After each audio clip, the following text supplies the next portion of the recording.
Bonjour à tous, ça fait un petit moment que je dois vous faire la suite de son ouverture, et aujourd'hui c'est parti.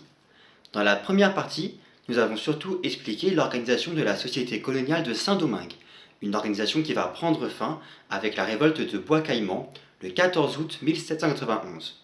Considéré comme l'acte fondateur de la guerre d'indépendance d'Haïti, cet événement va tout changer. La situation va très rapidement dégénérer en une guerre raciale, où les esclaves et les planteurs vont chercher à s'exterminer mutuellement. Au milieu de ce chaos, Toussaint, lui, se trouve à la croisée entre deux mondes. Il a connu l'esclavage une partie de sa vie, mais il a aussi été affranchi. Il connaît aussi bien la culture européenne que la culture africaine. Il s'est imprégné des écrits des philosophes des Lumières, des philosophes français qui défendent des idées de liberté et d'égalité depuis le milieu du XVIIIe siècle. Par exemple, en 1748, l'ouvrage de Montesquieu, De l'esclavage des nègres, expose une critique retentissante de la société coloniale.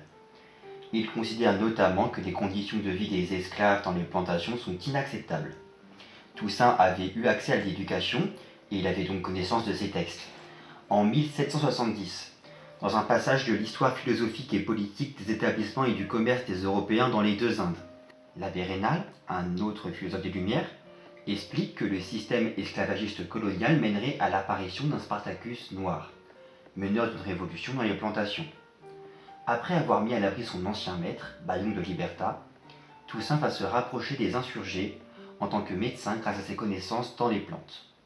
Depuis la mort de Duty Boukman, l'initiateur de la révolte, les rebelles ont dû se replier dans les montagnes où ils se sont réorganisés. Ses lieutenants, Jean-François Papillon et Georges Biassou, ont repris le commandement, mais leur armée est extrêmement désorganisée. En plus de son rôle de médecin, Toussaint va rapidement offrir ses conseils à Biassou, pour lui créer une garde organisée à la façon d'une petite armée à l'européenne. Il prend une place de plus en plus prépondérante au fur et à mesure que les insurgés gagnent du terrain, mais en décembre 1791, la métropole envoie 10 000 soldats supplémentaires et les combats se prolongent. La famine commence à gagner le camp des révoltés. En tant que lettré, Toussaint est chargé de négocier une proposition d'accord avec l'Assemblée nationale, composée exclusivement de planteurs. Le texte est très mesuré. Il prévoit certes l'amnistie pour les insurgés, mais aussi le retour des Noirs au travail dans les plantations. Les colons vont refuser cet accord, estimant qu'ils doivent prendre leur revanche contre les révoltés. Ils vont laisser passer la seule occasion qu'ils auront de régler le conflit de façon pacifique. La position de Toussaint va alors se durcir et la révolte va continuer.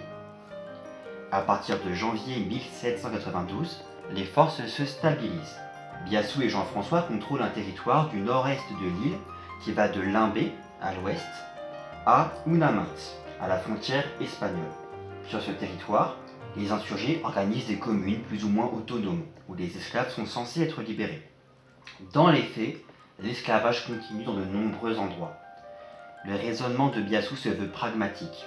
Son armée a besoin de ravitaillement, de nourriture, et il doit aussi montrer qu'il est capable de fonder un État indépendant. Le travail des plantations doit donc continuer pour que l'insurrection tienne.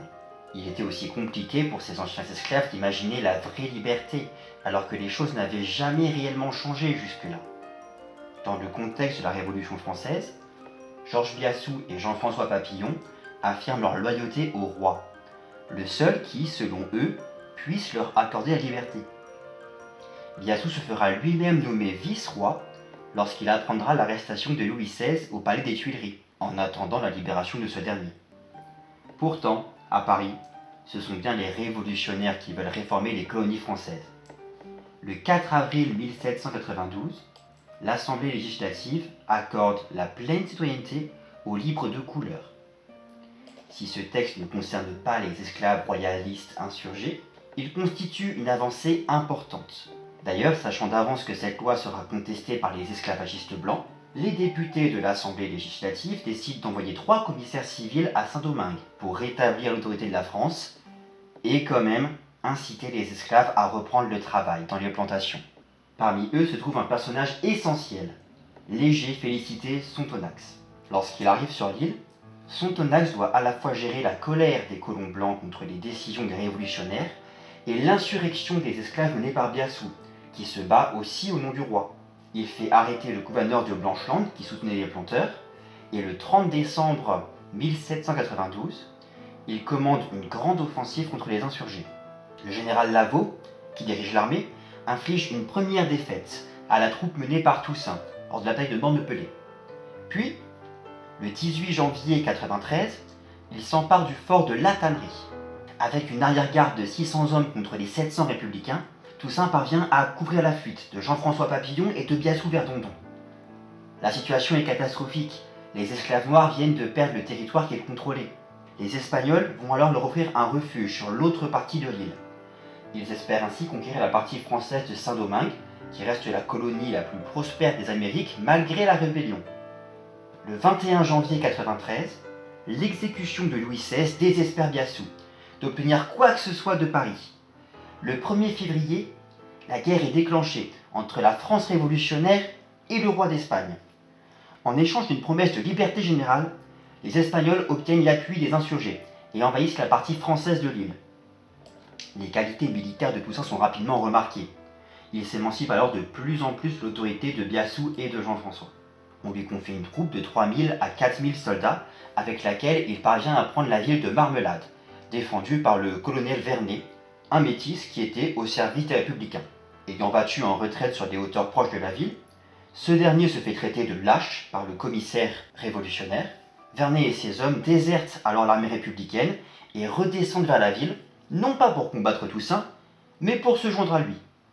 Par la suite, Vernet devient même l'un des principaux lieutenants de Toussaint Louverture, et Marmelade va devenir son poste de commandement. Après l'été 93, Toussaint a désormais un prestige supérieur à Biassou et à Jean-François Papillon. Il adresse une lettre ouverte à tous les habitants de la partie française de la colonie qui n'ont aucune représentation politique. J'ai entrepris la vengeance de ma race. Je veux que la liberté et l'égalité règnent à Saint-Domingue. Je travaille à les faire exister. Unissez-vous, frères, et combattez avec moi pour la même cause. Par cette lettre, il montre non seulement qu'il adhère aux idées révolutionnaires, mais aussi qu'il est le véritable chef de la rébellion. Devant cette incroyable montée en puissance, Biassou décide de fomenter un attentat avec l'aide de Jean-François. Ils échouent, tous les deux, à tuer Toussaint Louverture, qui n'est alors plus en sécurité parmi les insurgés. Entre-temps, dans la partie française, Sonthonax a proclamé l'abolition de l'esclavage le 29 août 93, provoquant la fureur des colons blancs qui ont appelé les Anglais à la rescousse. C'est la première fois que l'esclavage a été aboli quelque part dans le monde. L'armée, dirigée par le commissaire révolutionnaire, doit à la fois affronter les Espagnols et les Anglais, qui attaquent les territoires contrôlés par les républicains. Cependant, par cette décision historique, Sonthonax a gagné l'approbation de nombreux cultivateurs noirs. Après la prise des Gonaïves par son armée, Toussaint Louverture change de camp et rallie les troupes de son ancien adversaire, le général Lavaux. Le retournement de Toussaint est un moment capital dans la révolution haïtienne. Il fait perdre aux Espagnols presque toute leur conquête à Saint-Domingue, et par ce changement, Toussaint démontre son opposition au système esclavagiste. Biassou et Jean-François, eux, continuent de soutenir le roi d'Espagne contre Sonthonax.